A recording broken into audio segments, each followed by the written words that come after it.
Let's talk about primary elections, which are often known as primaries. One way to think about them is that they're just preliminary elections used to get down to a fewer number of candidates.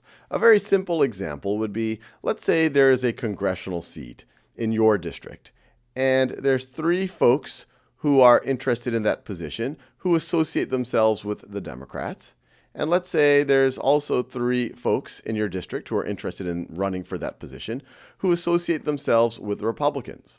There are some situations where you can have just a big preliminary election where they all run against each other. We'll talk about that in a second. But usually you have a situation where they try to think about, well, let's just pick one to represent the Democrats and let's just pick one to represent the Republicans. And so that's where the primary election would happen. So you would have a Democratic primary where these folks would run against each other, and whoever gets the most votes would then go on to represent the Democratic Party in that election. So let's say that person wins, then they will go on into the general election. Likewise, these 3 folks would run against each other in the Republican primary. And whoever gets the most votes, let's say it's that person right over there, they would go to the general election to go against likely the Democrat right over here. So this is the person who would go against the Democrat, and then they are going to compete in the general election against each other, head to head, and then whoever gets that would get the congressional seat. Now, even in this type of primary, you could call this a partisan primary, there's an interesting question.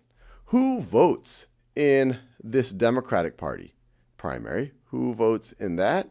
And who votes in the Republican Party primary? And there's actually 2 systems for this, or 2 general buckets, and there's some nuances from region to region. But one way is that, well, only registered Democrats could vote in the Democratic primary, pick who represents their party in the general, and only registered Republicans can vote in the Republican primary. That situation where only registered folks can vote in their respective primaries, that is called a closed primary. It's called closed because it's not open to just anyone who wants to vote in the primary. Only the people who have already registered in that party can vote. Now you can imagine the opposite of that is the open primary.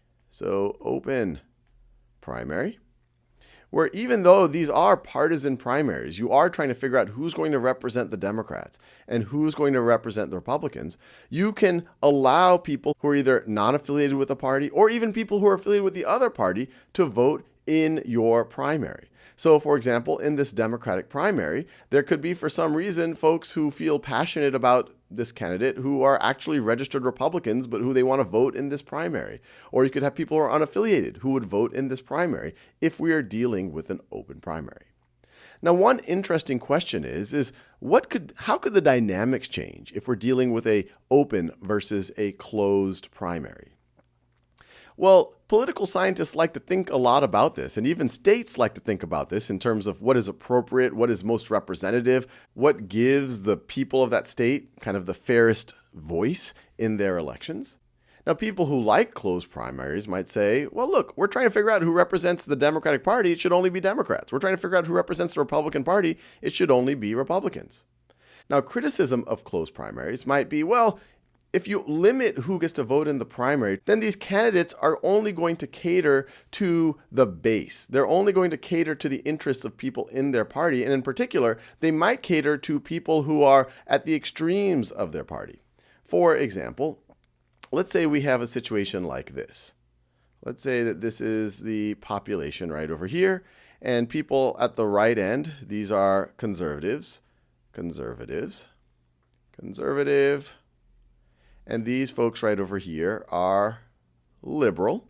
And if you were to look at the population as a whole, let's say the distribution in the population, let's say it looks something like this. You have some people here who are quite liberal, and then you have actually the bulk of the people who are someplace in between, and then you have another bump of folks who are actually quite conservative. So you would guess that, hey, look, a view that's someplace in between, maybe a moderate view, would actually maybe be most representative of the people. But if you have closed primaries, what might happen? Well, the Democratic primary, the people who would be eligible to vote, would be these people right over here. would be these people, the people who have registered as Democrats. And in the Republican primary, well, if it's closed, only the registered Republicans would vote. Maybe these people right over here. And these people in the middle, these would be the unaffiliated with a party people. And so if you have different candidates here, let's say that this is candidate 1, where they're here on the spectrum. This is candidate 2, which is here on the spectrum, and candidate 3 is here on the spectrum. You could imagine that for this population, they're all going to say things that speak to this group. And in particular, the person who wins might actually be very successful of getting the people at the extreme left, right over here. And so that person maybe is the person who goes off to the general election. Likewise, the same thing might be happening on the Republican side. You have the different candidates, maybe their personal views put them right over here, and it's this person who is furthest to the right who's really able to appeal to the folks right over here who ends up winning and represents the Republican Party. Well, then what happens in the general election? The entire population has to pick between folks that actually are more indicative of either extreme. That maybe the closed primary system, it wouldn't have been so good for a candidate who is reasonably moderate on the Democratic side. Maybe someone's there, or a candidate who is right over here. Or maybe there's a candidate whose views are right in the middle. First of all, if they want to represent a party, they would have to pick one of these parties. And then to have a shot, they would have to represent views that would be to the left or to the right of where they truly are. And maybe they wouldn't have as good of a shot as the people who actually are quite liberal or the folks who are quite conservative. So that's a criticism of the closed primary. An open primary might make this a little bit better because you have these registered Democrats here, but folks from here might decide, hey, I want to go vote there as well. So they might moderate things. Or folks from here might say, hey, I want to go vote here as well. Now, critics of an open primary would say, well, those aren't the people who really are registered in that party. And you could also have a phenomenon of rating where people maybe on the Republican side could say, look, you know what? I know who's going to win here. The Republican primary doesn't need my vote. I'm going to go and try to pick the weakest candidate on the other side so that in the general election, my candidate has the best shot. Now, a third type of primary is known as a blanket primary, often a nonpartisan blanket primary.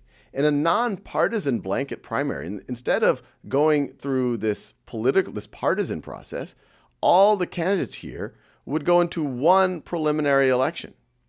And in that preliminary election, the top 2 candidates would then go on to the general election. Now, what's interesting about that, so 2 candidates are going to move on in a blanket primary, a nonpartisan blanket primary. And what's interesting there is you can actually get 2 candidates from the same party going. Proponents of blanket primary say, hey, this is the fairest of it all. Instead of making things partisan, just let everyone run against everyone else, and the top 2 will then get to the general election. Now, you'll see all 3 of these in the United States at congressional elections or even statewide elections. But if we're thinking about presidential elections, we're thinking mainly about these 2. And when we're talking about presidential election, these are part of primary season, where it's thinking about how many delegates candidates would get during the national convention where they actually pick their candidate. I'll leave you there. It's an interesting way to think about the different ways of voting, especially voting in a preliminary way to get down to a fewer number of candidates. I'll let you think about which one you prefer.